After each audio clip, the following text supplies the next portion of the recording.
So this happened last week, and people were kind of surprised that no one in journalism was covering this sort of fallout. And, well, it's because they're taking their time, probably talking to the folks over at Sweet Baby Incorporated and getting their facts straight. You know, they had to sort of work together, much like the previous Gamergate. Journalists need to sort of collaborate, get together, decide what their talking points were going to be, and then come out with it. So this is what we're going to sort of go over now. I'm going to go over some of these articles that came out covering the Gamergate, or not Gamer, well, the sort of Sweet Baby Inc., this Gamergate 2.0. So let's go into the first one.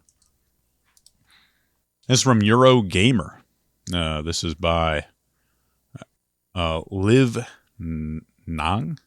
So, Spider-Man, Alan Wake, ridiculous phishing devs speak up in support of consultancy studio Sweet Baby Incorporated after online group claims firm pushing agenda into games it worked on.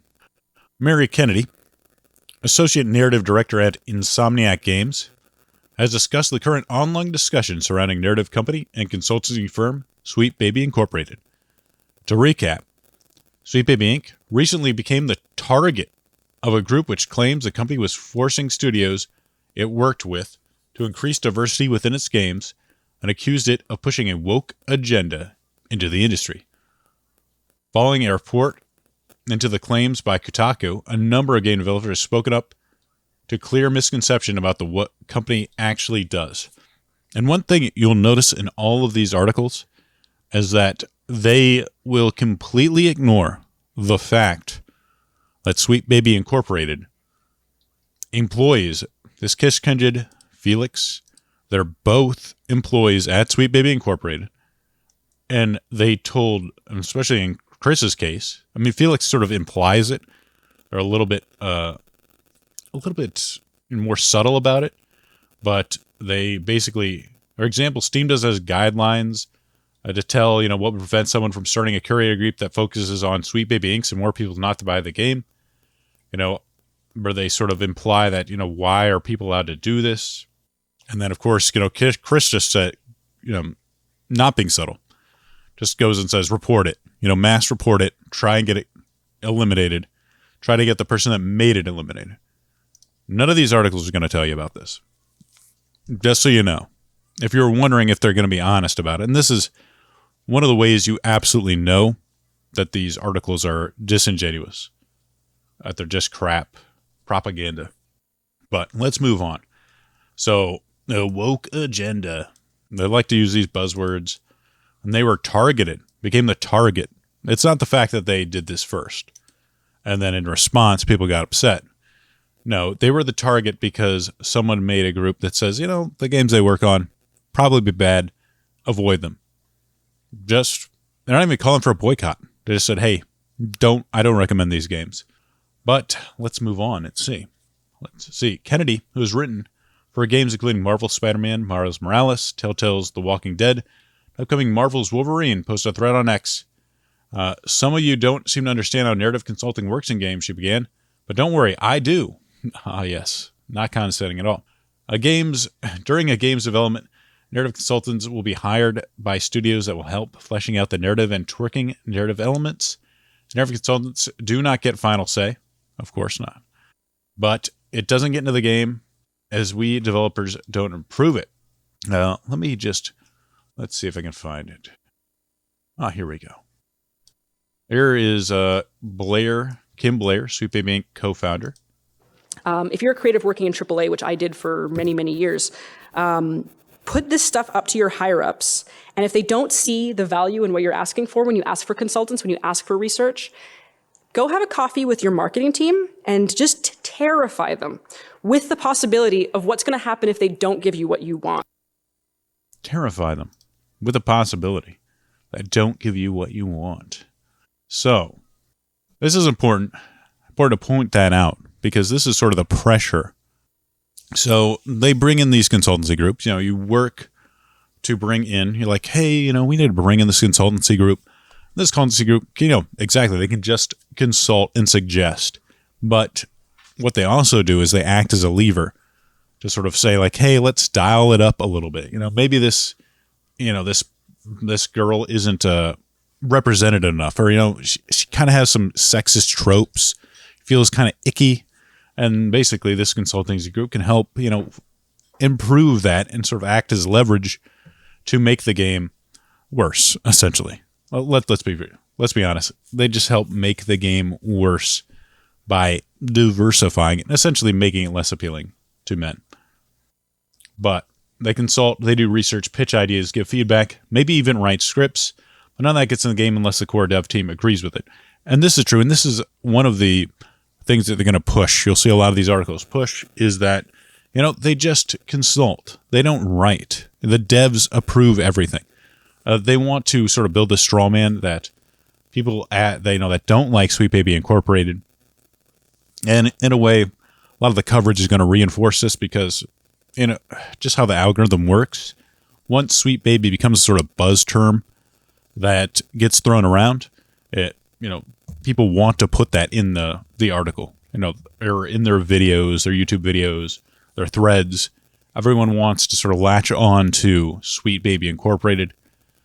And these articles are going to use that to sort of try to make people look like they're ridiculous. Like, oh, Sweet Baby is, Sweet Baby is some sort of evil mastermind is what they're saying. And this is totally untrue. Devs want them, and that's true.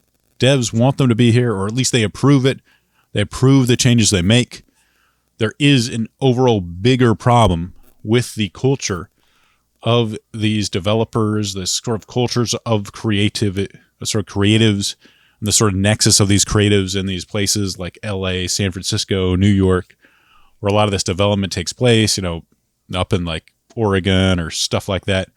It's very woke. It's very liberal. It's very anti-male. And, this seeps into, you'll see, the same things that's happening in video games right now. You're going to see them in movies. You'll see them in comics. Any of these like sort of mainstream creative fields now are going to have it. I mean, you look at even football and they have end racism right on their touchdowns right there at the outside. It's everywhere in mainstream entertainment right now. There's this kind of stuff, this sort of guilt tripping, this sort of, we got to prove ourselves. We got to wear pink for breast cancer awareness. We need to do more to bring women in. We got female reporters on the sidelines of NFL games. It's just everywhere. It's everywhere right now. So it's not just Sweet Baby, but Sweet Baby has sort of become the stand-in, just the latest sort of piece to prove, sort of illuminate what is going on and what is going wrong with the video game industry. Sweet Baby has helped with consulting on broad spread of blockbusters, including Ragnarok, Spider-Man 2, Alan Wake, Suicide Squad, Kill the Justice League, Marvel's Wolverine, South of Midnight, and took to X earlier to dismiss rumors that some FBI's agents, Alan Wake director, was really meant to be white. Sweet Baby somehow was the reason they're black. Probably not. They probably wanted to make her black, or they thought, yeah, making her black, that's going to make me look good. It's going to make this game better, more diverse. It's going to just look better overall. And I haven't played Alan Wake 2. I don't know the character, whether it's good or not. I don't really care. I don't really care about that. It's not, if it wasn't an established character that was race swapped, I don't really have a problem with it.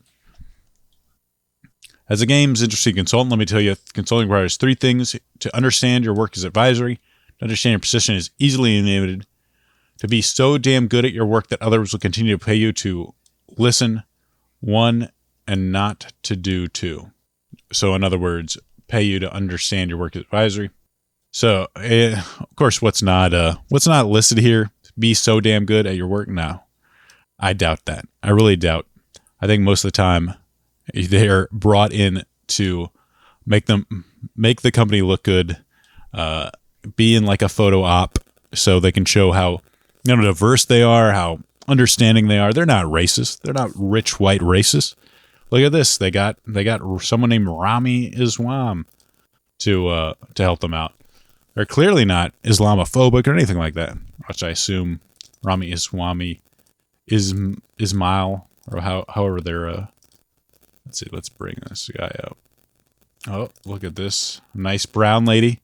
She works at Sweet Baby. You know, when you got someone like this in your photo op, it just makes you look good. I'm sure they're really good at their job. Let's just assume she's good at her job. All right. And then Kennedy created Haley Cooper's Haley Cooper. Oh, and this is the funny thing.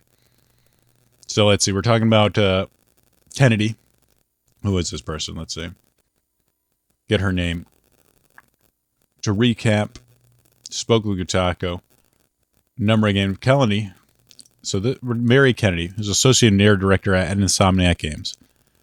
So that's who she is. So Kennedy created Haley Cooper for Marvel's Spider-Man Marvel Morales, a Black Death character. And as stated, actress Natasha O'Feely was key in fleshing out Haley, a combination of internal and external consultants, plus O'Feely herself, worked on the game's accessibility to help ensure Haley was a positive representation of the deaf community. It was where he found out when she was interviewed for O'Feely and Somnak about Spider-Man 2. Let's see. Let me copy link address. And see, if I recall, one of the big criticisms of Spider-Man 2 was the fact that no one wanted to do these stupid side missions where you're helping a blind death girl. They just, you want to fight bad guys, be cool fighting super villains, not helping the blind death girl. I think it was some sort of romance type of trope. I'm not even going to go into this, but it's kind of, again, just another nobody wants this. No one who wants to cares about the Black Death Girl and whether or not she's a great representation for the deaf community. These people make up such a fraction of a percentage of the video game space. Who cares?